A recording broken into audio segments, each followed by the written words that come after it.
You ever wonder why we're here?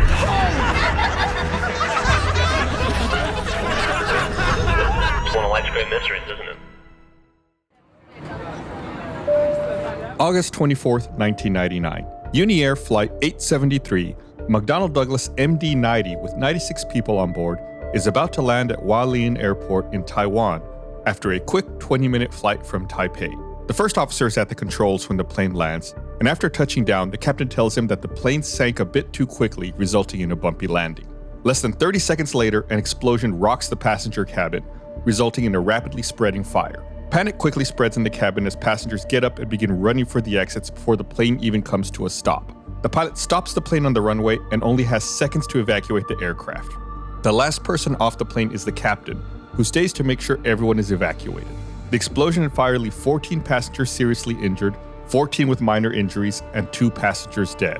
What caused an explosion on the flight that just landed? Was the rough landing to blame? Find out on this episode of Black Box Down. Hello everyone, welcome to Black Box Down. It's Gus and Chris. Hello, Chris. Hi, Gus. We're here with another episode to talk about. It's one of the unusual ones where something goes wrong after the plane has already landed. I feel like you feel safe at that point. You're like, all right, we're on the ground. Yeah, no, not in this case. You land and then there's a fire all of a sudden. Everyone's running for the exits.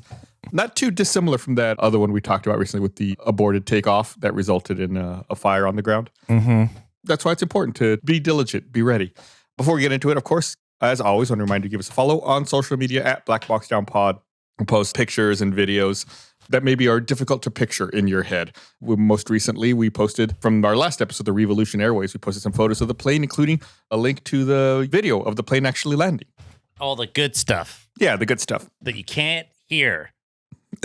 But that's neither here nor there. We're here today to talk about Uniair Flight 873.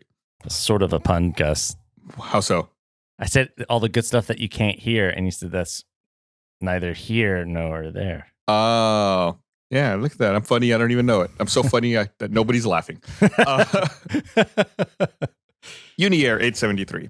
This is back August 24th, 1999. The one weird thing about this incident, I don't have the pilots' names. So I'm not going to say them. I couldn't find them. I don't know why that is. Different country, different time. Just it wasn't in there. What year was this again? 99. That's weird. It could also be just a privacy thing. Different country. Who knows? Regardless, the captain was 41 years old, former military pilot with 6,532 flight hours, 1,205 of which were with the McDonnell Douglas MD-90. On that day, he had racked up total service time of 5 hours, 45 minutes with total flight time of 2 hours, 50 minutes.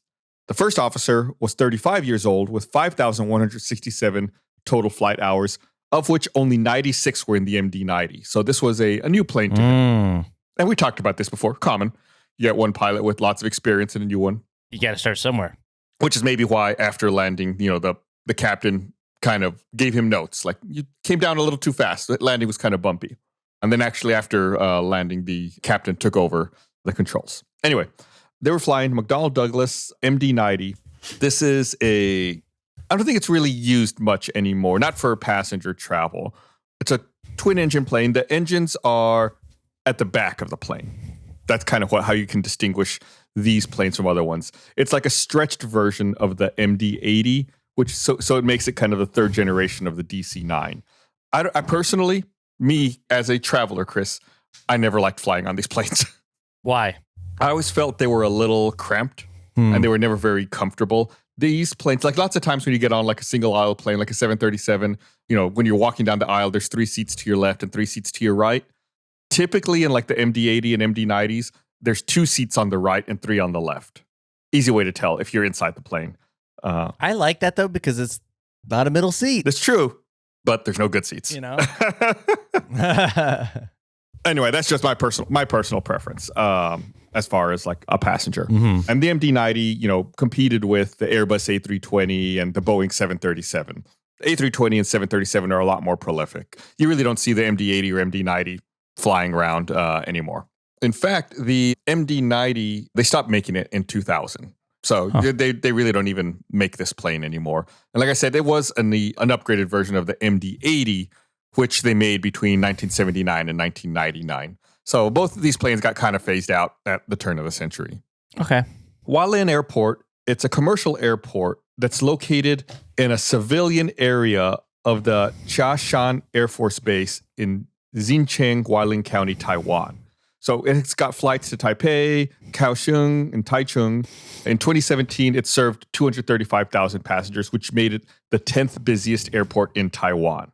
So not terribly busy. It's a bit of a weird airport because it's for both military and domestic civilian use.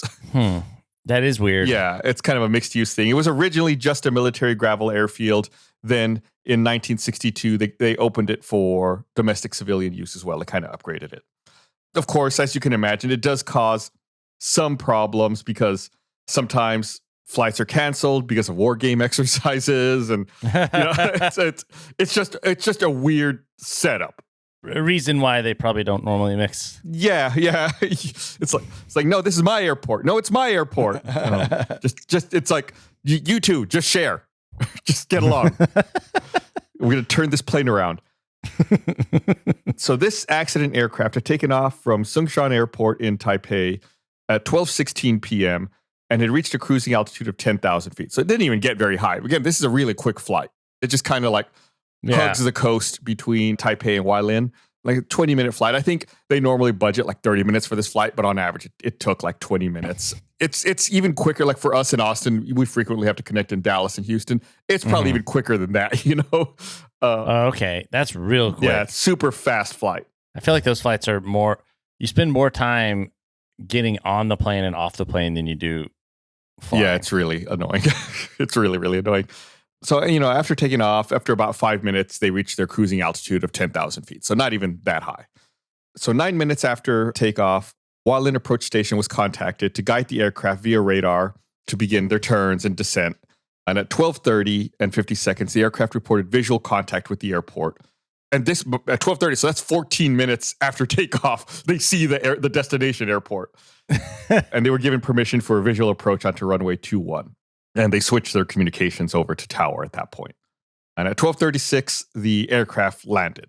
And then 2 seconds later, the cockpit voice recorder stopped recording. And that's because in the last 2 seconds of the recording, an explosion followed by an echo and an utterance of surprise from the first officer can be heard. So presumably there was an explosion maybe that started the fire and stopped the cockpit voice recorder. At 12:37, the tower advised the approach radar controller that Uni Air is having trouble on the runway. And at 12:37 and 50 seconds, the captain issued a mayday call. At 12:42 and 40 seconds, the tower responded to the request from the approach radar control saying, the aircraft has a rupture and the fuselage is in smoke. The aircraft stopped at about 6,300 feet from the end of runway 21. The black box suggested nothing irregular up until the moment of the explosion. Weird. So do you have any gut reaction or gut thoughts about that? Like everything seems fine. They land. Nothing irregular on the black boxes until there's an explosion. Until there's an explosion? Right. And you say that as in there's something that like it picked up in respect to like the... Well, yeah, the cockpit voice recorder picked up the sound of an explosion. Okay. Yeah. I mean, was the plane still taxiing? Yeah, they were still moving down the runway. I don't think they had even fully stopped decelerating. They were still on the runway, slowing down to stop to then exit the runway. I don't know. I'm just going to throw stuff out. I mean, part of me is like, I think a natural instinct is to guess like a bomb or some sort of attack. Other thing is there's some sort of issue with it taxiing and it like hit something. Yeah. Or something got sucked into the plane, or I don't know. I think that both of those theories are really good guesses. Okay, I'll take it. Yeah, I think thinking about a bomb or something getting ingested into like the engine, maybe, right? I will say, like I mentioned earlier, the MD-80 and MD-90 have their engines at the very back of the plane. So like kind of back near where the vertical stabilizer is. The explosion was actually heard in the front section of the passenger cabin. You didn't know that. So okay. So that kind of eliminates the theory of the engines, right? If the engines are at the back and the explosion's at the front, probably wasn't something getting ingested into the engines. You know what, Gus? Sorry, this is a tangent. I feel like you're Sherlock and I'm, what's his? Watson? Watson. And you're like, well, what do you think? You know, like, and then Watson always has his thing, and then Sherlock tells him, well, what you didn't know. Well, what also helps me play Sherlock is that I've already seen the report and I already know the answer. I don't have to deduce it. I think you'd be Sherlock anyway, though. But go on. Sorry to. So, Watson, the explosion was heard in the front section of the passenger cabin, followed by smoke and then fire. A passenger was struck by fragments produced by the explosion, and the pilot, immediately braked and brought the aircraft to a stop, still on the runway. Then, they lowered the passenger evacuation slides, initiated the emergency passenger evacuation, and, began calling for help. When they received the call, the fire squads at both Hualien Airport and the Air Force Wing rushed to the scene to extinguish the fire. The fire was eventually put out at 1:45, and the upper part of the fuselage was just completely destroyed. And 90 passengers plus the crew of 6 were able to evacuate. There were some notable people on this flight. Oh. There was some family members of a former, kind of a famous athlete from Taiwan were on this flight. There was a Taiwanese decathlete named Ku Chin-shui, whose family was on here. And his brother, by the name of Ku Jing-shi, was the person who died from his injuries 47 days after the accident. He was seated in seat 7B, and his death was caused by second and third degree burns that he sustained over 45% of his body, which resulted in a poisoning of the blood and eventually cardiopulmonary failure. On top of that, besides his brother, Ku Chin-shui's mother, sister-in-law, and nephew were also on the plane. They survived. They just suffered some burns. Okay. The other fatality is a little more complicated. There was a woman named Li Hui-jung who was seated in seat 8H, who suffered a facial fracture, a head injury, and a hemorrhage in her skull. She was pregnant at the time and suffered a miscarriage of the 26-year-old fetus she was carrying. So that's the second fatality. Oh, her or the woman survived, but she the miscarriage she suffered is counted as the second fatality. So there's several fragments from the explosion were found in the left side engine.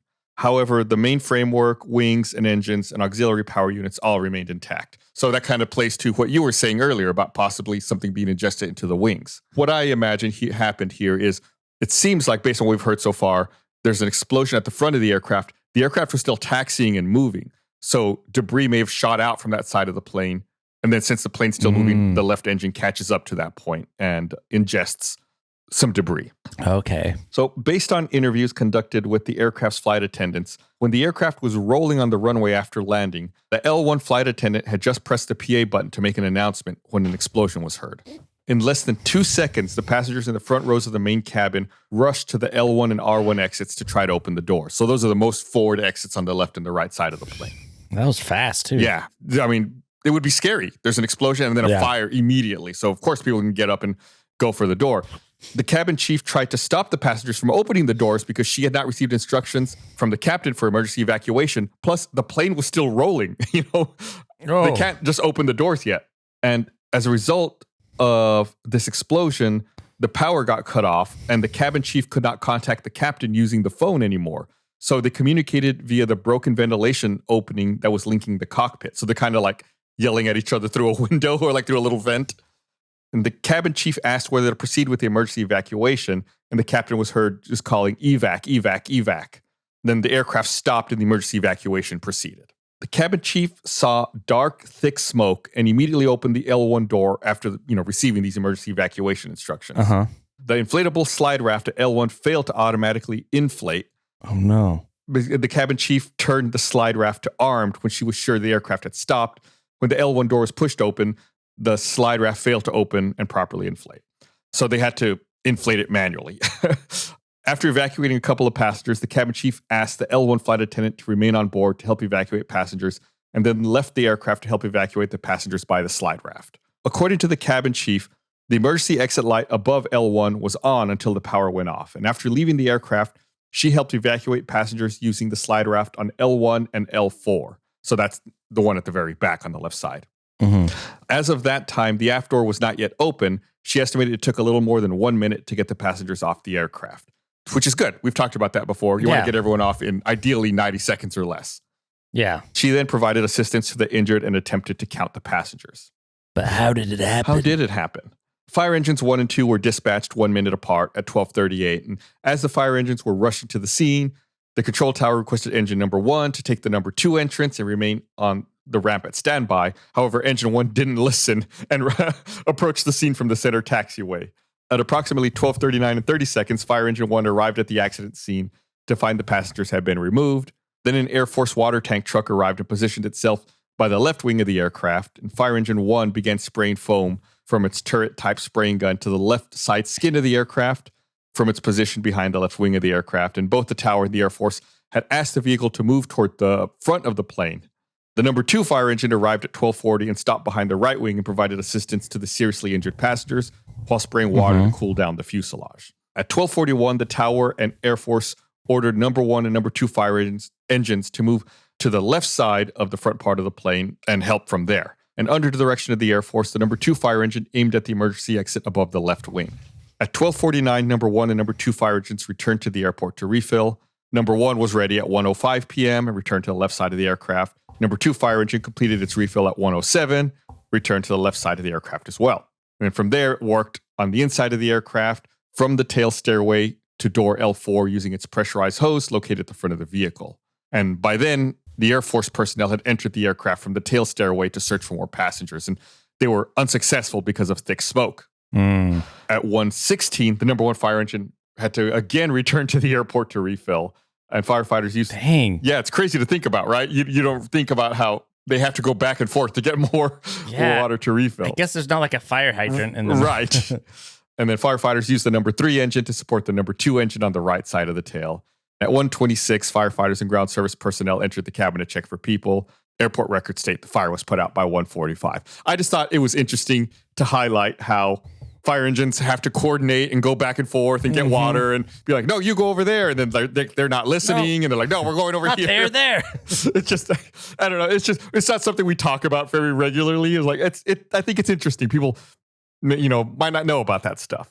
The skin on both sides of the explosion point were ripped open along the rivet line. Although the cracks were of different lengths, the pattern was the same. There's obviously been some kind of explosion here. So, they need to investigate, what was this? Was there a bomb on the plane?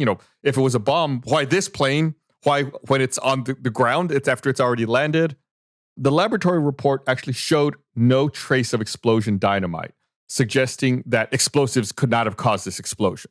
Okay. So they go through, they look for explosive residue, and they don't find any, which is weird because there was very clearly an explosion. An explosion. The area of the damage is not only extensive, but also evenly distributed, indicating it was a gas explosion of medium pressure lasting a longer length of time. They're trying to narrow things down and figure out what caused this explosion, what kind of explosion was this. According to witnesses on board, they heard the explosion, and some claim they heard more than one explosion. And of course, like we've talked about before, eyewitness accounts can be sketchy. People don't remember things accurately all the time, so you always have to take it with a grain of salt. So people say they heard the explosion. Some people say they heard 2 explosions, or I should say they heard more than 1 explosion. And then they felt the pressure of the explosion. We've talked about that before, like a pressure wave expanding out. They believe that the explosion was first confined to a specific area, but the pressure built up exceeds the maximum capacity, causing an explosion. And those who witnessed the explosion outside the aircraft recounted 2 versions. Again, eyewitnesses are unreliable. Yeah. Air Force personnel insist they saw the aircraft's skin rip open first, and then thick smoke emerge from the hole. Pilots of the Far Eastern Air Transport Corporation alleged they saw thick smoke come out from the 3rd window, and then a few seconds later, the skin rip open. This version, however, does not match the fact that the fire at the scene of the explosion stopped around window 3. So it's not entirely correct, whatever they say they saw. And there's no video. As far as I know, no. Okay. And there's also an AC duct in the neighborhood of the explosion that shows burn marks running from top to bottom that suggests the explosion could not have been created from outside of the overhead bin. So they're kind of starting to focus down now on the overhead bin at this point. Ooh. Just based on like the proximity and the way that everyone's describing the explosion and how it happened. Yeah. The ripped open skin shows a visible mark of peeled paint in the center of the top section, possibly caused by the impact of fragments from the damaged part or objects in the bin that were forced out by the explosion. The mark had an irregular shape, which was 8 centimeters in diameter, and cannot be the result of an impact caused by any fragment such as a longeron, rivet, or AC duct, though it could have been made by objects in the bin. And this suggests the explosion could have occurred inside the bin, not in the small space between the bin and the airframe. So they're like focusing down really on the bin, saying it seems like debris exploded out from here. They eliminate that it did not happen between the bin and the airframe, that it was in the bin, and there's irregular shapes caused by impacts that don't appear to be from parts of the plane. So whatever was in the bin presumably was also, in a way, kind of like shrapnel. Okay. Because of what actually happened in this incident, I'm gonna kind of share things a little out of order here, just because I need to.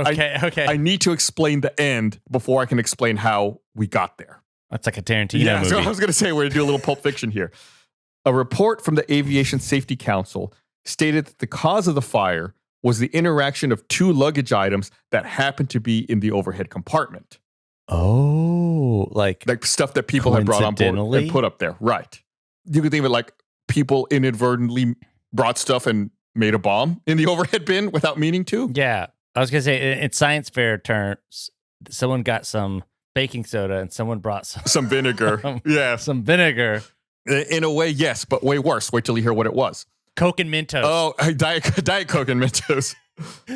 Well, it was actually way worse than that.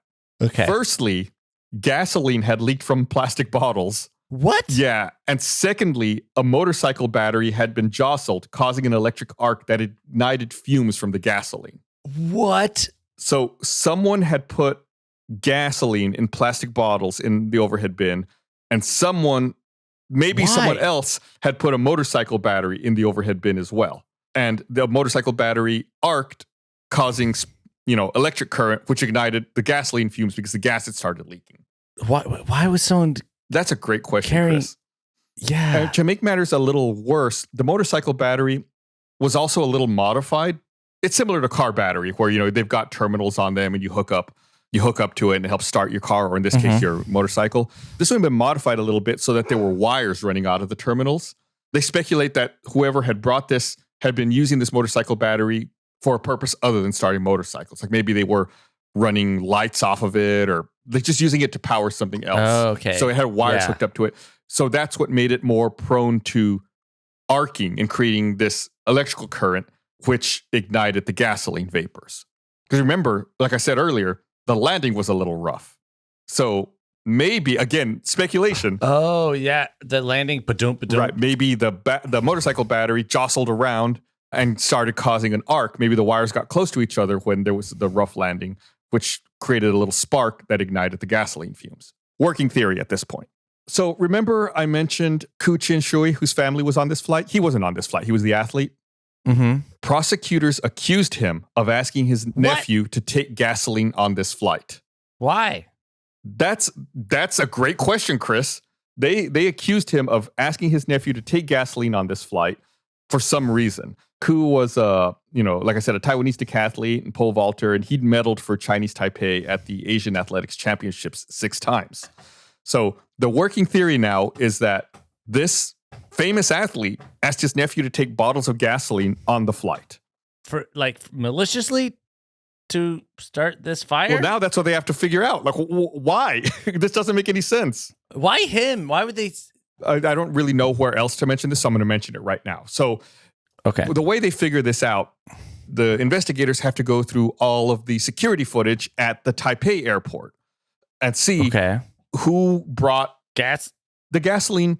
From what they can tell, they're able to piece together pieces of the bottle. The gasoline was actually put into a bleach bottle. So they have to figure out who brought these bleach bottles on the plane that really had gasoline in them and not bleach. So they have to watch back through all of the footage, and they find that athlete that I mentioned, Ku Chin Shui, going through security, and they inspect his bags, and they pull out some camping fuel, some insecticide, and some bleach bottles. And so the security agent confiscates the camping fuel and the insecticide and says those aren't allowed on the plane, but puts the bleach bottles back in the bag and lets the athlete go off, who then presumably passes off the bag to his family members to take. And so they go and they interview the security officer, and they ask him, we know you confiscated the camping fuel and the insecticide. Why didn't you do anything about the bleach? And he's like, oh, it's just bottles of bleach. He told me that the family was going down to open their cabin up and they needed to clean it out. And that's why he was taking bleach. Okay. Yeah, just weird. But security protocol at the time dictated that the security officer should have opened up the bleach bottles, and smelled it and verified that it was bleach. Oh. That's why they teach you to waft in chemistry when you're a kid. Yes, exactly. I'm glad you brought it up. I was gonna say that too. You're not supposed to inhale chemicals. Correct. But the security officer said he recognized the athlete. He's famous there, right? And was like, okay, yeah, it makes sense. They're going to go open up their cabin. He's just taking some bleach, which I think is weird anyway. Why don't you just buy bleach when you land? But anyway, he said he had bleach. It was bleach bottle, so I just let him through with it. Of course, Ku Chin Shui denies this. He says, why would he intentionally give gasoline to his family? As we know, his family members are on the plane. Why would he give them gasoline in a bleach bottle? He says he knows it's dangerous. That doesn't make any sense. Yeah, well, what's his motivation? Right. Yeah. It doesn't follow logically. Unless he doesn't like his family. Or maybe someone put gasoline in the bleach bottle and he didn't know and he didn't check and he just grabbed bottles of bleach and put it in. Maybe he bought it like that and there was a mistake and someone had returned a bottle of bleach but refilled it with gasoline and it got put back on the shelf. That's weird. Right. Who knows? We're going to get into that a bit later. So that's why I said I have to kind of spoil the ending to get back around to there. So now, dear Watson, we must okay, so now we're going to rewind back. Now that you know the ending, we have to rewind back and go through the investigative process to see where we end up, right? What gets us there. Yeah. Most of the time, shaving feels like a chore. It's time consuming, and if I'm using a cheap razor, which, let's be honest, is the case most of the time, I end up with a few nicks and cuts by the time I'm done. That's why you got to meet Henson Shaving. Henson Shaving is a family-owned aerospace parts manufacturer that has made parts for the International Space Station and Mars rover. Now they're bringing precision engineering to your shaving experience. Think about it like this. Razor blades are like diving boards. The longer the board, the more wobble, the more nicks, cuts, and scrapes. Bad shave isn't a blade problem, it's an extension problem. By using aerospace-grade CNC machines, Henson makes metal razors that extend just 0.0013 inches, which is less than the thickness of a human hair. That means a secure, stable blade with a vibration-free shave. I've got a Henson razor. It has been absolutely revolutionary for shaving. It's really started, gives a clean shave. I love how smooth and comfortable it is. It's like night and day. I would avoid shaving before as much as possible just because I didn't want to end up nicking my face or having cuts. And it was just not a pleasant experience. And now with the Henson razor, it's totally like night and day. It is so much smoother, so much better. You got to try it. And the Henson razor is affordable. Once you buy your first one, it's only about $3 to $5 per year to replace the blades. How cheap is that? It's time to say no to subscriptions and yes to a razor that'll last you a lifetime. Visit hensonshaving.com/blackboxdown to pick the razor for you. Use code blackboxdown. You'll get 2 years worth of blades free with your razor. Just make sure you add them to your cart. That's 100 free blades when you head to hensonshaving.com/blackboxdown and use code blackboxdown. Most of the time, shopping for birthdays and other celebrations is fun, but when it comes to shopping for those closest to me, it's a struggle to find a meaningful gift they'll actually love. Luckily, Aura frames are a great, thoughtful option for any gift-giving occasion. Every Aura frame is thoughtfully designed to fit any decor style with premium touches like stone-inspired textures, hand-speckled finishes, and classic matting. Simply connect to Wi-Fi, use the free Aura app to add unlimited pics and videos from anywhere in the world with no fees ever. I've got a frame on my desk right now. I love it. It's super simple to set up, just takes a couple of minutes. It's good to have a place to put the photos that I have on my phone. They just sit on my phone. Now I can just put them, using the Aura app, easily load them onto the frame, and boom, there you go. You can even preload frames with your favorite pics so they're ready to enjoy upon delivery. With over 3 million users, it's safe to say the Aura magic is very real. If you're like me, you can give someone a frame and just preload it with tons of photos of yourself. That way, whoever you gift it to, it's like multiple gifts. They get the frame and tons of photos of me. Win-win. It's named the best digital photo frame by Wirecutter, New York Mag, and Wired. Aura frames are the easiest gift for all the occasions coming up in your calendar and the perfect addition to your home. Right now, listeners can take advantage of Aura's best-selling Carver frames at their lowest price yet this time of year at $149. Just go to auraframes.com. That's AURA frames.com. And listeners can use code BlackBoxDown to get free shipping at checkout. Don't miss out on the gift of a lifetime. Terms and conditions apply. I'm sure you're like me. You've got tons of subscriptions for who knows what. I've got pretty much every subscription video service out there. I've got pet supplies, just things that are easy to forget about, I guess I should say. I tried out Rocket Money, and I was able to actually find a video service that I haven't even used in months. Actually, I think it was like a year. Thanks to Rocket Money, it was super easy to identify it and cancel it and put that money back in my pocket. Rocket Money is a personal finance app that finds and cancels your unwanted subscriptions. It monitors your spending and helps you lower your bills all in one place. Over 80% of people have subscriptions they forgot about, and chances are you're one of them, just like me. Like the Stars app to just watch one show, or that free gaming trial you never actually used. Rocket Money will quickly and easily find subscriptions for you, and for any you don't want to pay for anymore, you just hit cancel. Rocket Money will cancel it for you. It's that easy. Rocket Money also helps you manage all your finances in one place and automatically categorize your expenses so you can easily track your budget in real time. Also get alerted if anything looks off. Over 3 million people have used Rocket Money, saving the average person up to $720 a year. Stop throwing your money away, cancel unwanted subscriptions, manage your expenses the easy way by going to rocketmoney.com/blackboxdown. That's rocketmoney.com/blackboxdown, rocketmoney.com/blackboxdown. Looking at the wiring diagram and exhibits left at the scene show that there were 3 potential detonation mechanisms that could have caused this explosion. It could have been a spark in electrical wiring or equipment of the aircraft. The wiring bundles in the neighborhood of the detonation point come in bundles that do not pass through the bin and power supply unit bundles. The latter is inside the bin and in connection with the power supply unit. And inside the bin, there's a power supply stabilizer for the lighting. So the second potential detonation mechanism is the chemical oxygen generators, which we've talked about before. This is a closed little canister that contains oxygen-containing compounds, and it's wrapped to keep it from contacting other system wiring. And when in use, the trigger is pulled by the wire, release oxygen chemically, forming an autosufficient oxygen system of high temperature. So we've talked about these before. You call them like little ovens. They're like little canisters. And when you pull down on your mask, you pull off the little pin that activates them. They create a chemical reaction that generates oxygen, but the byproduct is that they get really hot. Normally there's like little shields to keep them from burning or melting anything. But they just list it as, it was there. We know that they get hot. It's possible that this was another culprit for causing the detonation. And then the third option that they come up with is a spark in the battery in short circuit. So this is going back again to that motorcycle battery we talked about before.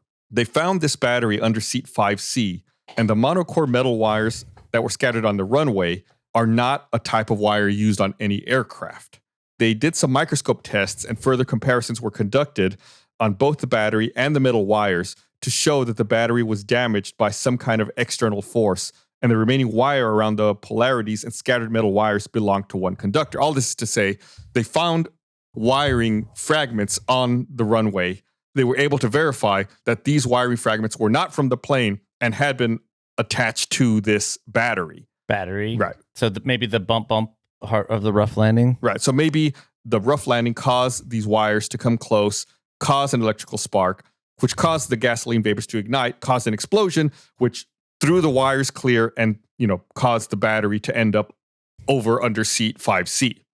And the investigation determined the point of detonation came from the overhead bin above seat 8B. And remember, if we rewind way back at the beginning of this episode, I said that the passenger who died was seated in seat 7B. So that would have been really close to 8B, which also, if you put stuff in the overhead bin, you normally put it right by where you're sitting.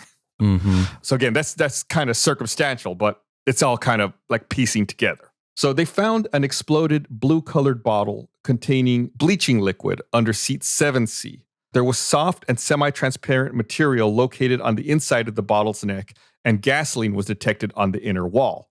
So this is presumably those bleach bottles we talked about before. They found the fragments of the bleach bottle, and they detect gasoline inside the neck on that inner wall. That's so weird. And this is, of course, in addition to the motorcycle battery that was found under seat 5C. Yeah. So then the question now is, like, if this is what they're assuming, how did the gasoline get out of the bottle? If there was gasoline in that, what was formerly a bleach bottle, how did gasoline or vapor come out to cause this explosion? If it was bleach bottles are made to keep in fumes and stuff too. So if it was closed securely, how did this happen? Sometimes bleach bottles also have like that childproof cap where you have to kind of squeeze it to be able to, get it to open. Like you squeeze the sides and twist at the same time. So, of course, they send it off to labs to do some tests on it.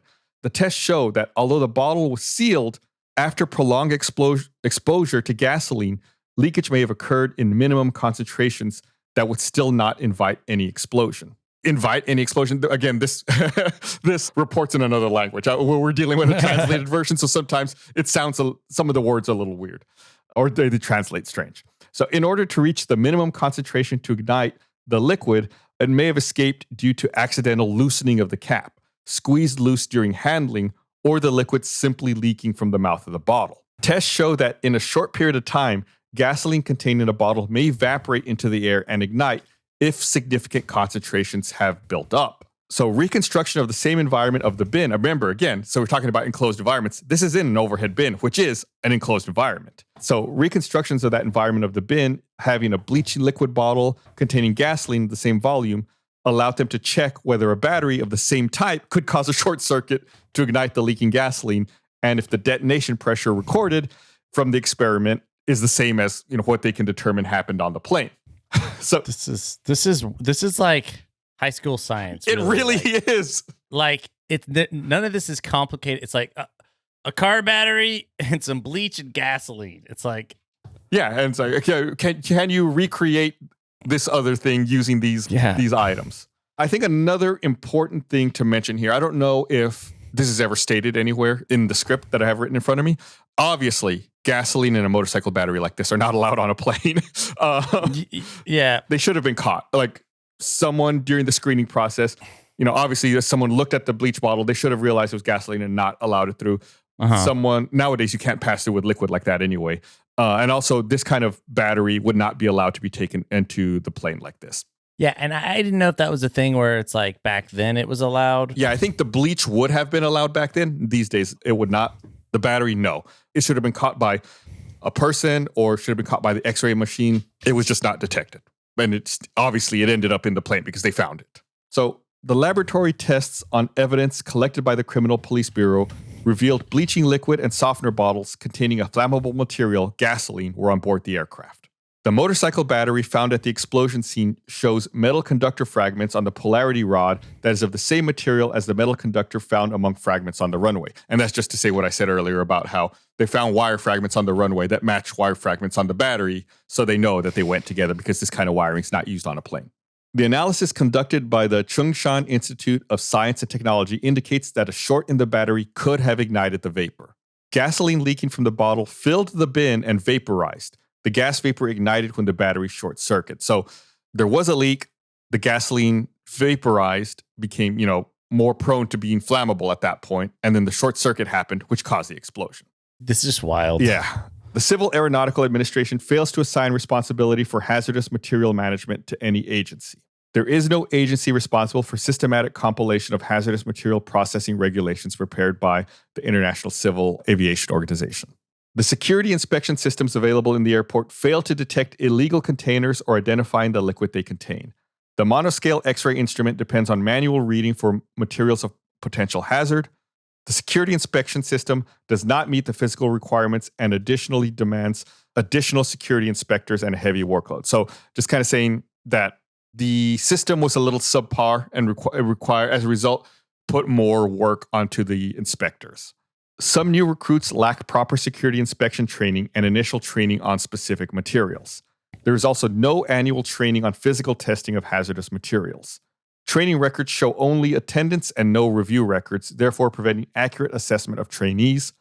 Poor training by senior personnel results in incompetent inspectors, which is what you do not want to hear. Yeah. I guess also just eliminating liquids onto a plane makes it so it's like you don't have to test for see what kind of liquid it is. You just and it's crazy to me that their test was, just smell it. Yeah, why don't you smell it? Yeah, waft it ideally, and even then, man, that's crazy to me. One last little note here: the prohibited motorcycle battery. What was that? So I was just imagining that, like, let me check the handbook. Smell it. Okay. That's just Well, what does that smell like to you? Like you pass it around. Now they're all just getting high on gasoline Yeah. fumes. Then the one last note on here, the prohibited motorcycle battery went undetected by the aviation police instruments and the bottled gasoline passed by the inspector. Again, they just missed it. It's a motorcycle battery smaller than a car? Yeah, it is smaller than a car battery. Okay. But it is a 12-volt battery similar to what you would get or what you would have in a car. So I'm just imagining, like, how did they? But I guess if it's smaller than a car battery. Yeah, it looks similar to a car battery, but it is smaller. Okay, I looked it up. Yeah, it's like a good bit smaller. Yeah. Now, we told you the end. We went through the thought process and the experimenting process to get there. Now we got to go back again to that athlete, Koo Chin Shui, who was accused of giving bottles of gasoline in bleach to be carried onto the plane along with this other stuff. He was actually convicted and sentenced to 10 years in prison. Oh, my goodness. Upon appeal, the sentence was shortened to 7.5 years. However, it kept going on and on through the court system. And after a 5th retrial, he was actually declared not guilty. That is, did they ever have like a motive? No, there was never a motive. And like I said, Koo Chin Shui always said that this didn't make sense. Like, why would he do that? His family was on the plane. And the reason he was eventually declared not guilty after the 5th retrial is that they showed that it was possible that maybe the gasoline came from somewhere else. They couldn't like definitively 100% beyond the shadow of a doubt say it was in those bottles. Even though it seems like almost certainly that was the source of it, there was a tiny bit of ambiguity in it. And we've talked about many times how these reports are. They have to be rock solid. So yeah, he was eventually found not guilty after a 5th retrial. It seems unbelievable. Why would you do that? Give gasoline to your family members who are going onto a plane. The only thing I can think is maybe he didn't know. Maybe someone else had put gas in there. Sometimes, I don't know if you do this. I'll sometimes repurpose containers. It's like, I don't want to throw this plastic bottle away. I'll just put something else in it. And maybe someone forgot. I don't know. It is weird. Did they figure out who's the battery that was? They don't know that for certain. If I had to speculate, I would speculate they was also in the same bag with the... That's what I was wondering. Right. It seems... Because then maybe they had a little motorcycle or something and they were like, it ran down. They were like, oh, we'll bring the batteries and the gas for it. Well, it's not because of that I think. The way that it had wires on it, it seems like it was being used to power something else. That's right. That's right. And if they were going to a cabin, maybe the electricity wasn't on yet and they were going to run some lights. Oh, yeah. That's cool. Yeah. Yeah. So, I mean, again, there's no way to know that. I don't know. And they never said anything. And no, because the investigation couldn't find any evidence of who brought it on board. So they can't say whose it was or where it was. And nobody claimed responsibility for it. Yeah. So it's unknown. Speculation, pure speculation. It was probably in the same bag with everything else, with the bleach and the insecticide and the camping stove fuel and all of that stuff. It was probably in there. Yeah, that makes sense. Right, but you can't. You need to be able to prove. Yeah. It just seems like it would have been there with everything else. So that he was still an athlete. He was a famous athlete. He was retired by this point. His last international competition that he won at that I can see here was 1991. So presumably he'd probably been retired for a few years by this point.